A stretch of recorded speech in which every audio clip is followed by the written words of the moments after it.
The UN said food insecurity remained unchanged in areas controlled by the Yemeni government, while it declined slightly in areas controlled by the Houthis as a result of the resumption of food aid distribution there.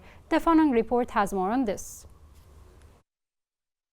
As the Houthi group continues to escalate its attacks on Israel, targeting navigation in the Red Sea and declining port capacities as a result of responding to these attacks. Recent data distributed by the United Nations showed a decline in the main income level of two-thirds of Yemenis during the last month of 2024 compared to the previous month.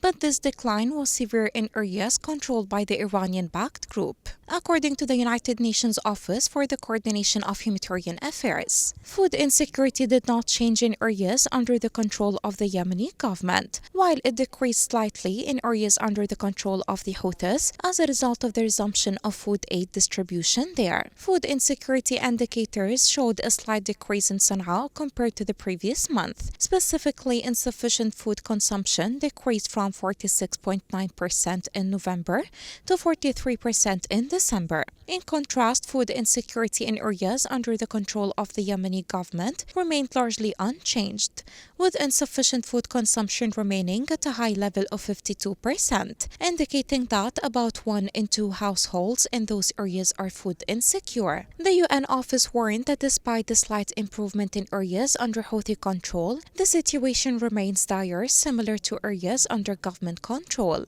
with about half of households food insecure, and with severe food deprivation as indicated by the food consumption score. According to these data, household incomes have not been able to keep up with the rising costs of minimum food baskets, eroding purchasing power, with about a quarter of households surveyed in government areas reporting rising food prices as a major shock, confirming that nominal food prices are continuing to rise in these areas. The office responsible for coordinating humanitarian operations in Yemen does not expect a significant improvement in the food insecurity file during the next 2 months, but rather it is likely that the situation will worsen as the season progresses. It said that this expectation will continue unless the scope of targeted humanitarian assistance is expanded in the areas most vulnerable to severe food insecurity.